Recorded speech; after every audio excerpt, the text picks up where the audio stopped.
let me also give you the opportunity to respond to Mr. Picard's testimony just a little while ago about a statement which he claims that you made with respect to priorities. And in that regard, it is correct, is it not? Because we have looked at the May 10th, 2001 guidance for preparing fiscal year 2003 budgets, in which you indicate your priorities. There are 5 goals, strategic goals, laid out there. It does not appear that terrorism was one of them. Is that correct? Let me make an explanation here, because I think I welcome as well this opportunity. The day preceding, on May the 9th, I met with the Senate Appropriations Committee and was asked about my priorities. I said my #1 priority was to protect the people of the United States against terrorism. The Department of Justice, required by the Congress to have a strategic plan, followed that plan. The plan was developed in the year 2000 by my predecessor and had a set of strategic goals. They're listed here early in the book, and they're similar to the goals.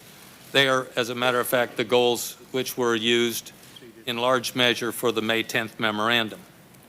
And they cite some additional goals to terrorism. There's no question about that. Let me just go, because our time is limited. Sorry, did you say in the prior plan there were citations to counterterrorism?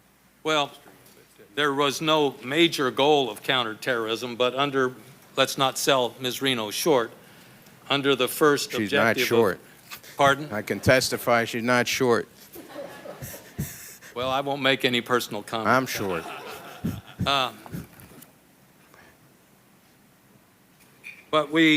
And under the Keep America Safe by Enforcing Federal Criminal Laws, she did have deter and detect terrorist incidents, and this is the kind of, let me just cut to the chase here to see where we were. Let our money do the talking. In the budgets proposed prior to September 11th, the total CT increases were 72% greater than the total increases for drugs and gun prosecutions combined. Now, those were the other issues that were listed as priorities of the department. What we had was a combined total of increases of $683.1 million for drugs and gun prosecutions. We had a combined counterterrorism-related budget increase of $1,175.2 million, 72% higher for counterterrorism-related items than for items related to the other priorities which we had stated, drug interdiction and the prosecution of gun criminals.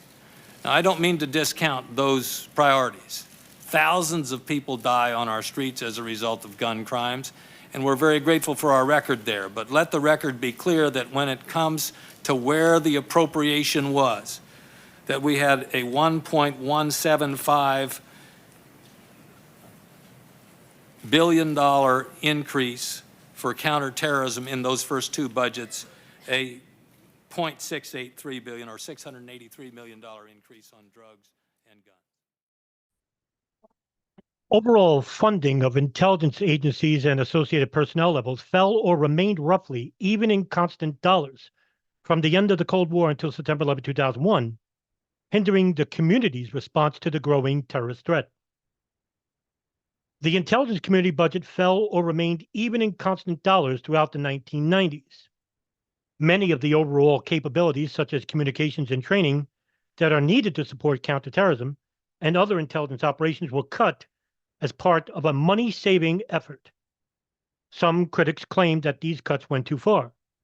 For example, Deputy Secretary of Defense Paul Wolfowitz testified during the joint inquiry that his work with the Rumsfeld Commission in 1998 concerning the ballistic missile threat to the United States made clear to him that resources for intelligence have been cut too deeply.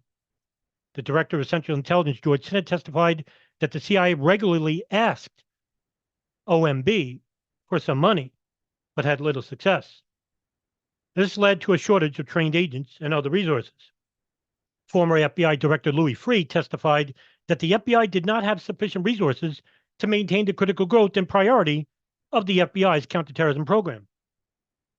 From 1996 to 1999, Congress increased appropriations substantially, but from 2000 to 2002, requests for additional funds were denied. As a result, FBI headquarters units that dealt with Islamic extremism had insufficient resources. According to Louis Freeh, quote, for fiscal year 2000, 2001, and 2002, FBI counterterrorism budgets, I asked for a total of 1,895 special agents, analysts, linguists, and others. The final enacted allocation I received was 76 people over those 3 years. Thus, at the most critical time, the available resources for counterterrorism did not address the known critical needs. The House and Senate Intelligence Committees typically authorized more for the Intelligence Committee in the years before September 11th than the congressional appropriations eventually approved. As Chart 1.1 that the Joint Inquiry used, only in one fiscal year, 1996, did the appropriation exceed the authorization.